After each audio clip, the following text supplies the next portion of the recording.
A paz do Senhor, meu nome é Felipe, a todos que me acompanham no meu blog. Hoje eu estou iniciando meu blog e agora no canal do YouTube. Meu blog é www.umcristão.com e agora também aqui no YouTube. Eu estou começando hoje uma série de reflexões baseada nas bem-aventuranças. As bem-aventuranças são uma série de declarações que Deus diz a respeito daqueles que seguem a Ele, daqueles que são a quem pertence o reino de Deus ou o reino dos céus. Então, bem-aventurança. O que é bem-aventurado? De uma forma simples, é uma pessoa feliz, uma pessoa bendita, mas bem-aventurado é muito mais do que feliz. Porque essa palavra ela é usualmente usada no sentido de alguém que recebe um privilégio, que é privilegiado por receber um favor de Deus, né? Usualmente no sentido de recebedor privilegiado, favor divino. E isso então se torna algo muito mais que feliz. Você é agraciado pela graça de Deus é algo muito mais do que simplesmente uma felicidade, porque isso inclui um bem-estar espiritual, porque você tendo em ti a aprovação de Deus, então você tem um destino muito mais do que feliz. Então isso é ser bem-aventurado, né? Então aparentemente, quando você vê aqui nas bem-aventuranças, não parece que as pessoas ali são pessoas realmente bem-aventuradas, são pessoas realmente agraciadas, abençoadas por Deus. Ali são o que? Pobre de espírito, que tem fome de justiça, que choram, não parece. Mas sim, são bem-aventurados. O reino de Deus tem uma visão totalmente diferente do mundo.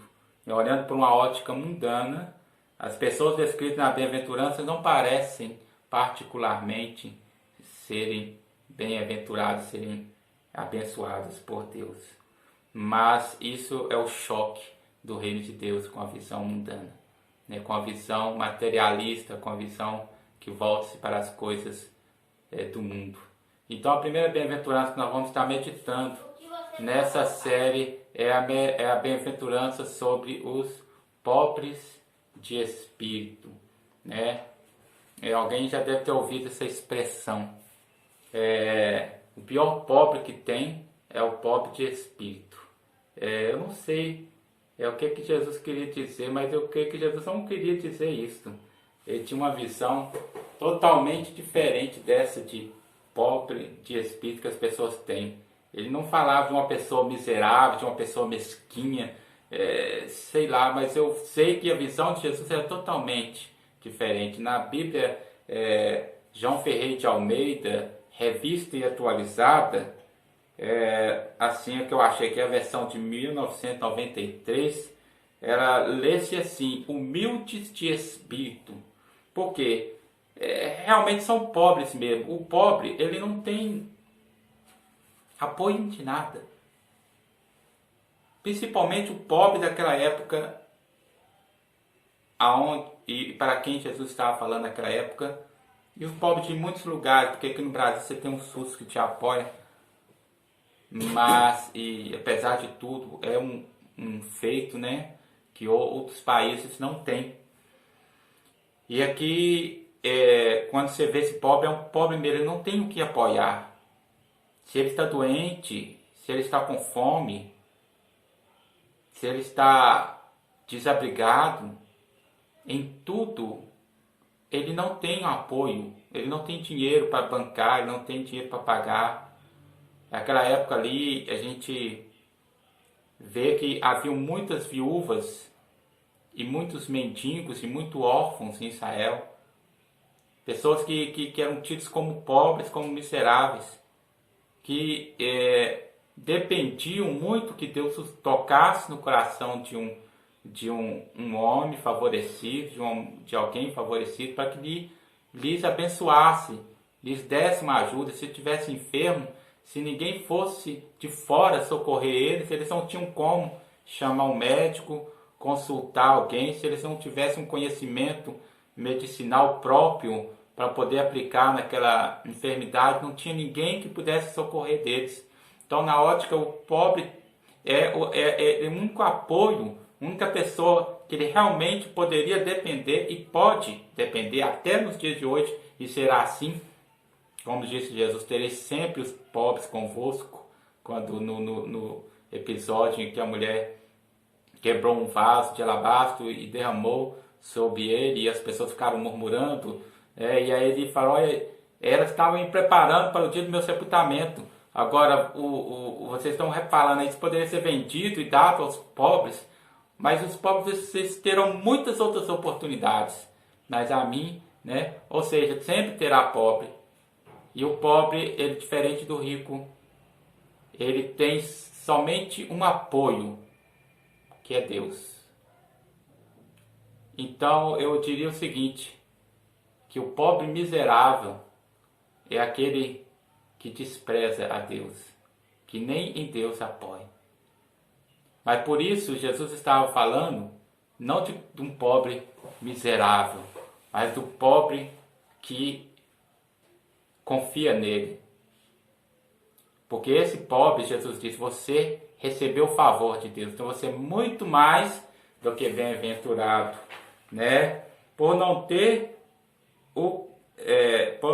por não ter o que dar, pois eles não têm o que dinheiro que dá, percebe que precisam confiar em sua misericórdia. Talvez um rico chega com muito dinheiro e quer até comprar o que Deus tem para ele. Como muitas vezes através de um voto, aí eu dou tanto, o Senhor me dá tanto. Esse tipo de relacionamento de barganha, não é isso que Deus quer. Deus não quer nada seu. A não ser que você, o seu coração, né, que você creia realmente de todo o coração nele. Ele não quer fazer uma barganha com você. Ele é o dono do ouro e da prata, né? Mas o pobre então não precisa de apoiar. O pobre de espírito ali, que é um pobre mesmo. Porque na versão de Lucas vai deixar claro que é pobre. Em Mateus fala bem-aventurados pobres de espírito. Mas em Lucas fala bem-aventurados pobres. Ali não acrescenta a palavra pobre de espírito. Bem-aventurados pobres, porque deles é o reino dos céus. Não que Jesus está enaltecendo a pobreza, mas porque geralmente, na maioria das vezes, o pobre está mais inclinado a confiar em Deus do que o rico, porque o rico está apoiado nas riquezas. Ok? Não que um rico não possa crer em Deus. Sim, quando ele abandonar no coração, tirar do coração as riquezas e passar a confiar no Senhor, sim. Aí sim, né? Ele pode ser um rico fisicamente, mas espiritualmente ele pode estar totalmente despojado, pobre de espírito. Aí vem o sentido em que a Almeida traz para nós, humildes de espírito, né? Somente aqueles que humildemente dependem de Deus são recebidos no reino de Deus ou reino dos céus. Em Mateus, reino dos céus. Em Lucas, reino de Deus. Então, somente aqueles que são humildes de espíritos estão totalmente somente aqueles que humildemente dependem de Deus são recebidos. Ou seja, é uma dependência totalmente. Você não está apoiado, Senhor, eu confio em Ti, mas tem isso aqui para me apoiar. Não. Deus não quer nada pela metade, é de todo o coração. Então, se é de todo o coração, como eu falei, o humilde de espírito está mais inclinado a confiar totalmente de todo o coração. De todo o coração em Deus. Né? os que têm maior necessidade espiritual estão mais aptos para perceber essa necessidade e depender só de Deus e não de sua própria bondade, né? Aqui vem o sentido de humildes de espírito, que, como eu falei, é um sentido que vai além do sentido da pobreza, simplesmente falando. É um humilde de espírito, né? Aquele que está totalmente despojado de suas riquezas morais, da sua auto-bondade, da sua auto-justiça, da sua auto... ele está totalmente, ele sabe que ele é miserável, é pobre, cego e nu, e ele precisa totalmente de Deus. Esse é o humilde de espírito. Então ele vai além do pobre, né? Que pode ser pobre talvez e não ser humilde de espírito, porque ele confia em Deus. Eu sou uma pessoa muito bondosa, eu sou uma pessoa muito caridosa, eu sou uma pessoa muito justa, muito correta. E aí ele confia, ele se apoia na sua justiça, ele se apoia na sua riqueza moral. Então, mas o humilde de espírito não, ele não se apoia. Ele pode ser uma pessoa humilde, mas ele não se gaba de ser humilde. Ele pode ser uma pessoa justa, mas ele não se gaba de ser justo. Ele pode ser uma pessoa bondosa, mas ele não confia na sua bondade. Pelo contrário, ele não se acha bondoso, porque ele vê que mesmo as suas bondades estão contaminadas pelo pecado.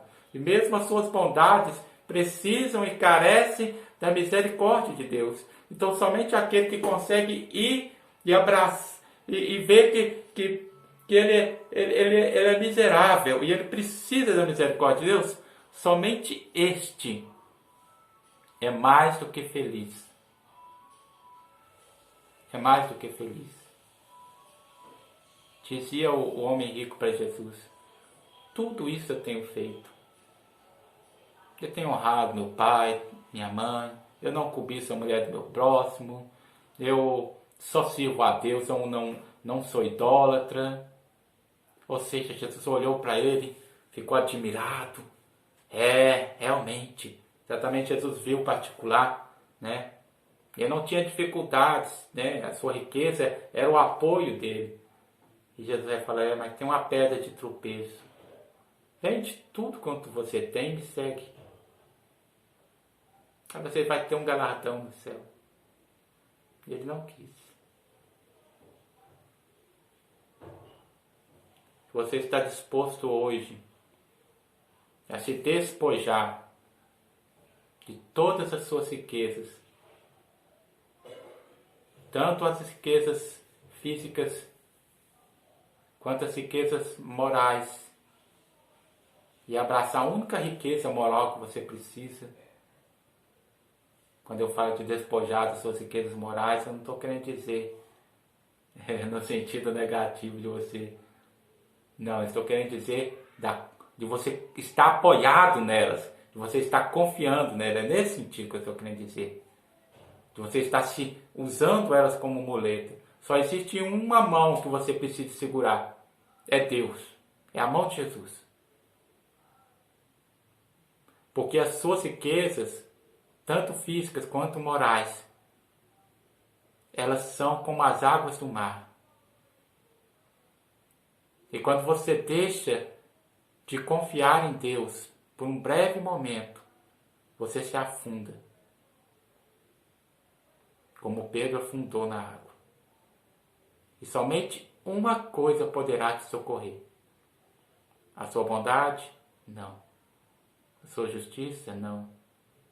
O seu dinheiro? Não. A sua pobreza? Também não. Piorou, né? Só Jesus. Amém? Deixe para sua reflexão. Peço que curta, compartilhe. Esteja aqui na próxima segunda-feira, para que nós possamos juntos estar meditando na próxima bem-aventurança. Amém? A paz do Senhor.